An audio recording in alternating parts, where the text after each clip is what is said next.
आज हम जिस विषय पर बात करेंगे वो है क्रोध।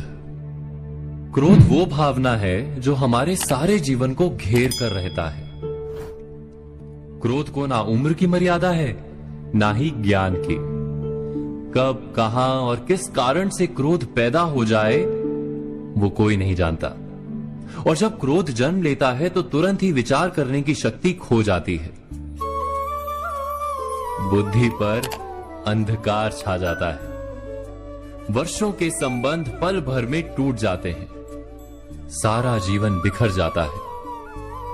किसी भी कारागार में जाकर देखिए, अधिकतर अपराधी क्षण भर के क्रोध का दंड भोगते हुए दिखाई देंगे, पर फिर भी हम क्रोध पर अंकुश नहीं लगा पाते। बार बार हम क्रोध ना करने का प्रण तो लेते हैं, पर बार बार हमसे क्रोध हो जाता है।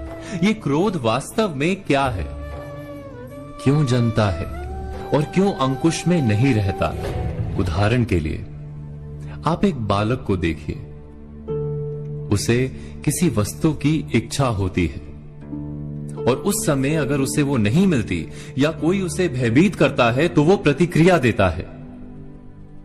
बालक की प्रतिक्रिया क्रोध है, क्योंकि बालक निर्बल है, निसहाय है। बालक अपनों से बड़ों को अपने वजूद का एहसास, अपने अस्तित्व की प्रतीति करवाने का प्रयास करता है क्रोध के माध्यम से। बड़े होने पर भी हम क्या ऐसा ही नहीं करते? क्या क्रोध हमारे भीतर बैठे बालक का प्रतिभाव नहीं?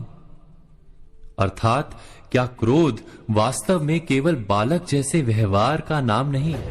जब अहंकार को घाव होता है, जब भय लगता है, जब कोई वस्तु हमें प्राप्त नहीं होती, तब हमें क्रोध आता है, ठीक किसी बालक की भांति। हम जानते हैं कि आईने के सामने खड़े होकर मुंह बनाने का खेल बालकों को शोभा देता है, बड़ों को शोभा नहीं देता। फिर भी हम बालक की भांति क्रोध करना बंद नहीं करते। हम अनुभव से जानते हैं, दूसरों को देखकर बता सकते हैं कि क्रोध से कभी कुछ प्राप्त नहीं होता। सम्मान हो, संपत्ति हो, प्रेम हो या सुरक्षा हो, क्रोध से नहीं मिलता।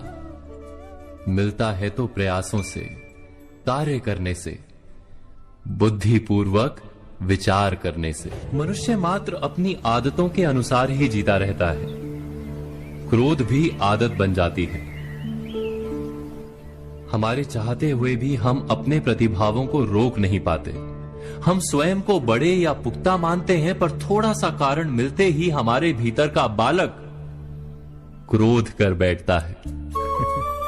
अर्थात क्रोध वास्तव में और कुछ भी नहीं, हमारी बालक बुद्धि का नाम है। जैसे ही हम इतना स्मरण में रखें कि हम बालक नहीं, बालक जैसा व्यवहार हमें शोभा नहीं देता, वैसे ही क्रोध स्वयं ही बंद हो जाता है। क्या ये सत्य नहीं? इस पर विचार मनन अवश्य कीजिएगा।